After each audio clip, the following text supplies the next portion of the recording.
It is Memorial Day weekend, and it's kind of a gray day out there. We're expecting a full day's rain event starting tonight, which we really need. It has been so dry. But there are things in bloom, and I thought this might be a good time to go and check some of them out. And we can start with this lovely azalea.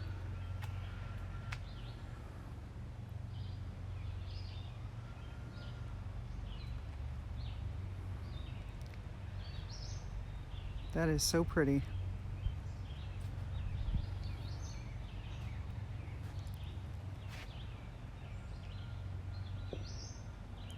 And next to it, we have Coast Lakothaway in bloom. These little bellflowers, they're very similar to the flowers on Pieris, or Japanese Andromeda.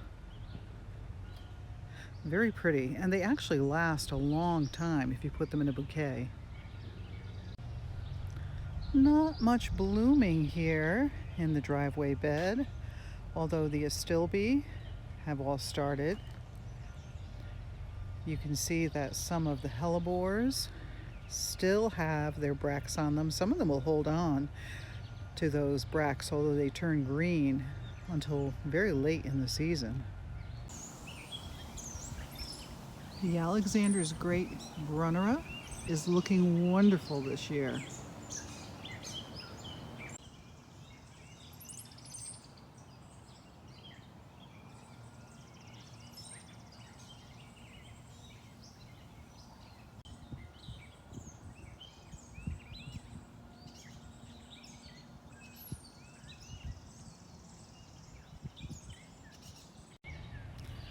The Celestial Shadow dogwood that we planted last year is really looking nice. We put this tree in to replace one that had actually completely uprooted in a storm, and we wanted something that had a nice variegation to the leaves, which this one has.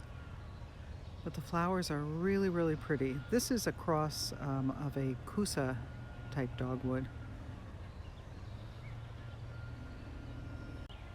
The Gold Mound Spirea is looking good. Now this Lakothaway, this is a rainbow Lakothaway, is not looking so hot in the center. It really took a hit from the snow this winter. It's blooming, but it looks like the outer edges are fine, the center is not. And sometimes these just need to be cut completely back, and I'll show you what I did with another one here. Now, you're going to see all of these brown things on it. This is all oak tassels, and I actually came out here yesterday and raked up oak tassels from the oak tree that is right above our heads here. Very large oak tree. I took out a whole wheelbarrow full yesterday, but they do make sort of a mess at this time of year, and you can see they're all over the lawn too. One of those seasonal things we have to put up with. But here is the other Lakothaway that I mentioned. This is a, or was, I should say, I guess, a Coast Lakothaway. It still is. It had gotten really, really huge, really took up a ton of space in this area, and it had gotten really damaged in the winter storms. So I cut it all the way back. And believe it or not, this will resprout and look absolutely beautiful within a month or two. Things are looking really good in the front yard garden. All of the hosta that we transplanted earlier this season have taken beautifully.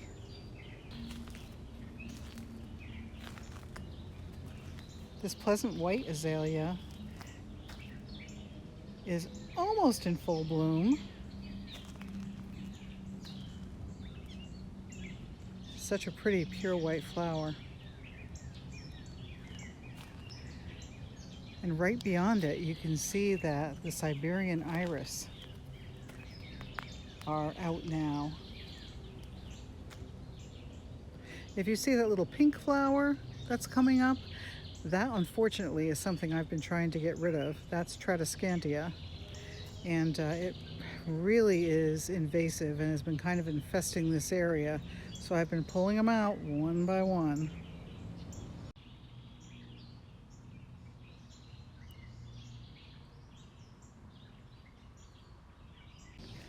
Ah, I see I have a little friend here in the garden.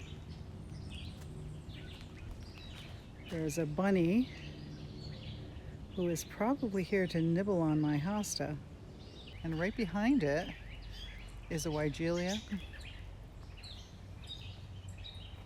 called My Monet Purple Effect. I really like this one. Very, very pretty.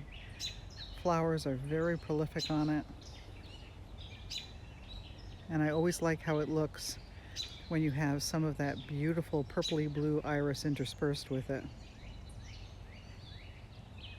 Here's one of my favorite rhododendrons. This is a Percy Wiseman.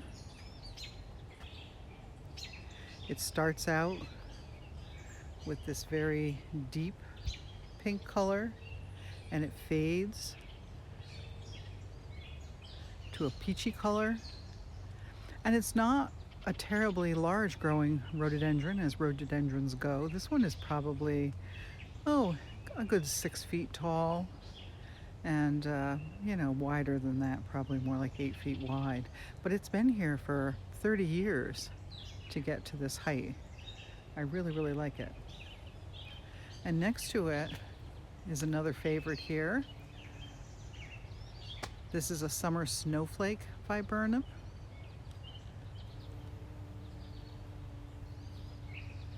Beautiful shelves of flowers. This is one that said it was only going to get, I think, 4 to 6 feet tall. It's about 12 feet tall. But it is beautiful. And although it has its biggest flower flush in the spring, it will continue to pop out white flowers throughout the whole summer. Underneath it is another garden thug. We've got some lily of the valley under here, but it's kind of corralled by the fact that there's a sidewalk next to it, so I don't worry about it too much. The Viridis Japanese maple around the corner is doing great. This is the one that we repaired earlier this spring, and you can't even tell the damage that had been done to this over the winter. And around the corner from it is a little cloud maple, also looking really nice right now. This one I think has really interesting leaves.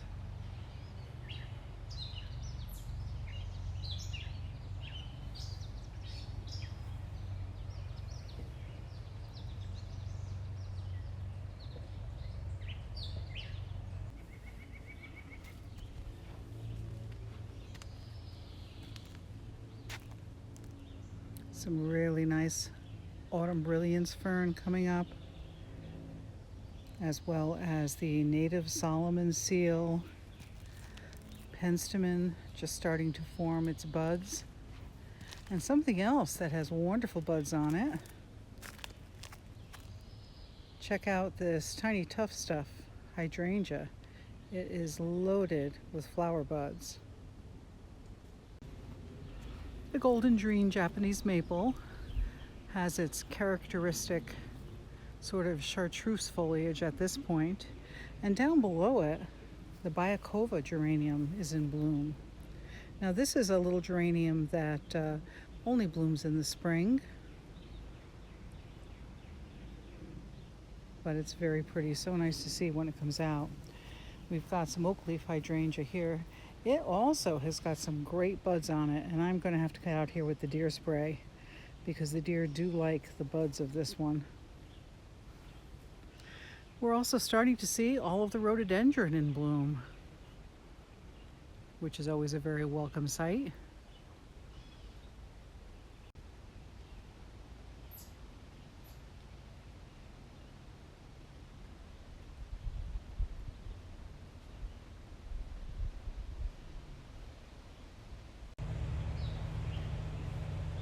Daffodils are all finished.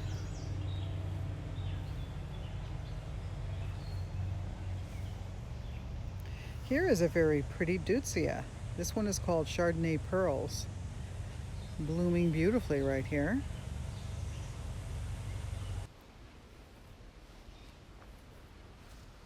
Here's something really nice. This is laburnum or golden chain tree. And it is covered in flowers all the way to the top.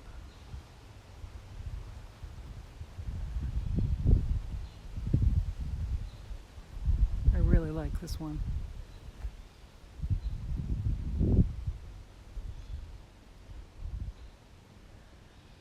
And that yellow color blends beautifully with the rhododendron behind it.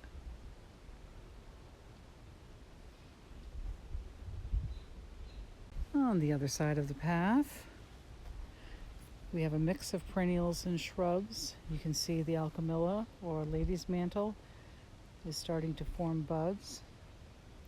But what's really come into bloom at this point is this weigela. This is a sonic bloom weigela.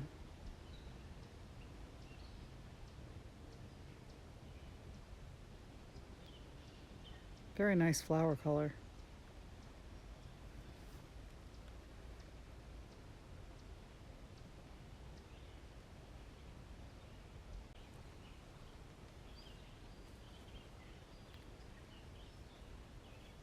And more rhododendron in bloom. It's a shame they don't last for that long because the flowers really are pretty.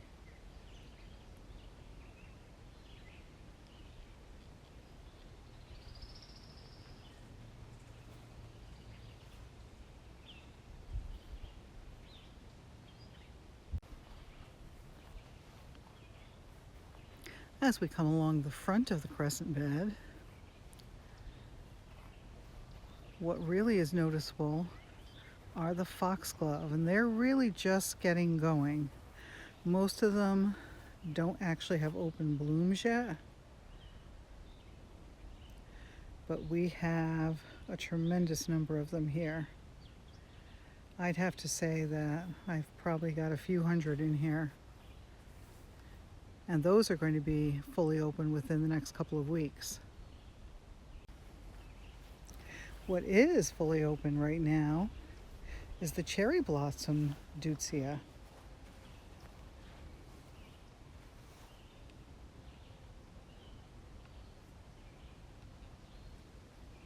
I had no idea when I put this in that this shrub was going to be this big.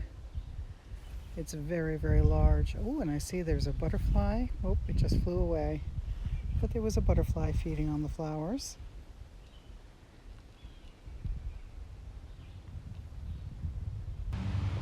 Here's the incredible hydrangea that I pruned a little earlier this season. One of the things I always have to deal with, and kind of annoying, are the leaf rollers. And you can see what ends up happening. A leaf roller is a little insect, a little caterpillar, comes from a moth. And what happens is they actually roll up inside of these leaves. They create a webbing that rolls them together. Can't really get this one apart, but what I am going to have to do, you can see, I don't know if you can see on the inside here, there's a little nest with a caterpillar in it. But I'm going to come through and pull all of those off. And it doesn't hurt anything to pull them off. This plant will continue growing and producing new buds and branches. It's just one of those annoying things I have to deal with each year. And I don't throw them in the compost pile. I throw them in the trash. Hey there, Tom. Hello. What you got going? It's time. These have now grown tall enough. They're going in the garden. What are those? Oh, these are my sweet peas. Oh, okay. Um, Oh, that's right. We planted all of the peas in here this year because last couple of years we put them right in the garden and the chipmunks dug them all up and ate That's them right. before the poor things had a chance to germinate. So we Yep. had to do multiple plantings. so we beat that problem, and now my beets, I planted them. A beet seed is actually a beet flower, so you get 4 seeds, 3, 4, 5 seeds per flower. And this is what you get. You don't get any singles. So what I did already, And you can see we've got all kinds of things going in here. I already split the double leaves. I waited for the second leaf to grow. Yep. Once the second leaf grew, then I felt free to go in there and holding the leaves, not the stems. I pulled them apart gently and was able to get them into singles. I put them in these pots. Now I did this about 4 or 5 days ago, and look at them. They're just as happy as can be. They're standing up straight. So that's great. Yep. We've got lots of other things going here. I started a lot of flowers, zinnias, cosmos. We've got dill. We've got nasturtiums going. We've got vegetables Catnip, that we got going, catnip, kohlrabi. all kinds of stuff. Some things are newer than others. You can see we have some things just getting started, some that are bigger, a few things that we did pick up at some of the nurseries that we visited. I also have down here, I've got lots of um, dahlias going. And dahlias are interesting because you don't give them any water whatsoever until you start seeing the shoots popping up. And you can see that some of them have popped up already, and some of them haven't yet. But that's okay. I think with the warmth, we should be seeing them very soon. Let's take a little walk to the other side of the garden and see what we've got going here. Across the way, we have more rhododendron in bloom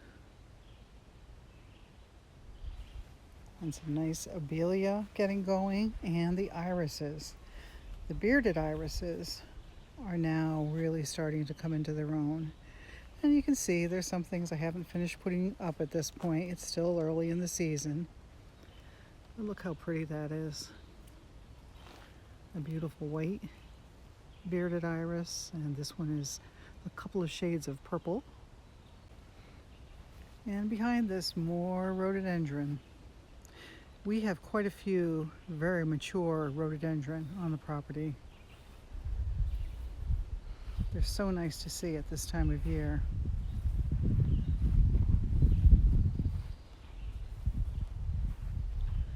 And you can see at the end of this bed a brilliant red one.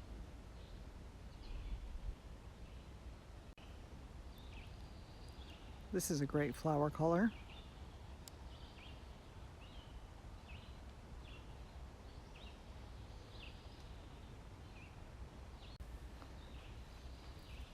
In Leia's garden, there are more iris in bloom, but there also are peonies getting ready to pop, and the peonies are absolutely loaded with beautiful big buds.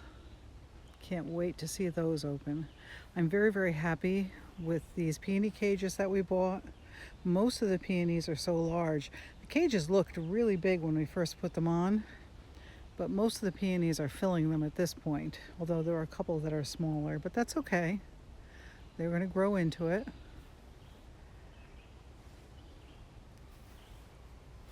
I'm happy to see that the Japanese iris is actually doing fine. The bunnies were eating it like crazy earlier this season, and we put this little bit of fencing around it, and that seems to have thwarted them. So probably in another couple of weeks I'm going to be showing you all of these peonies in bloom. But a lot of perennials are really getting going. Roseanne geranium here looks huge. A little bit of catmint blooming, but everything is looking great. Here are some more irises.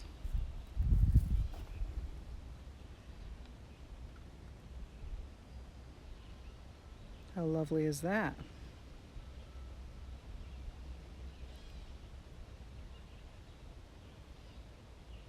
The butterfly bushes that I pruned earlier this spring have really filled out and are looking great.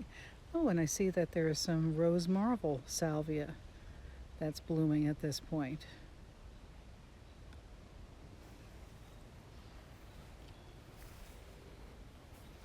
Of course, things like the lamb's ear are huge right now.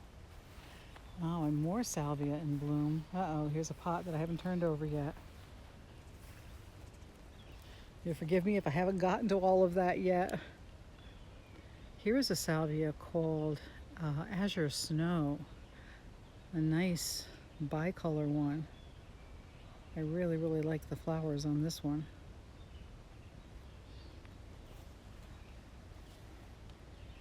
And more iris doing its thing.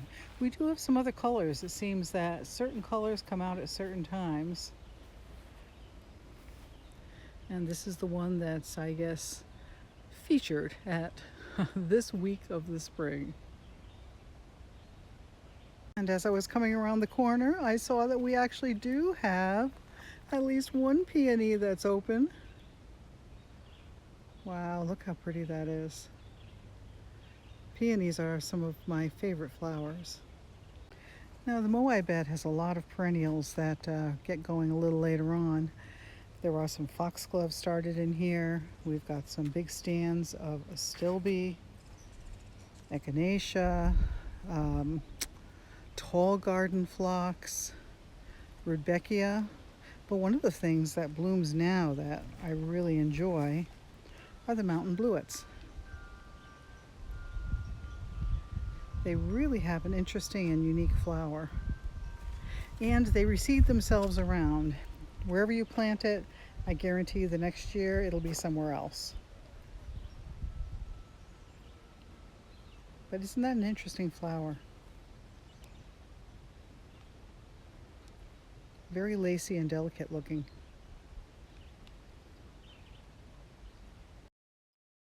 I hope you enjoyed this little Memorial Day weekend tour of what's going on in the garden.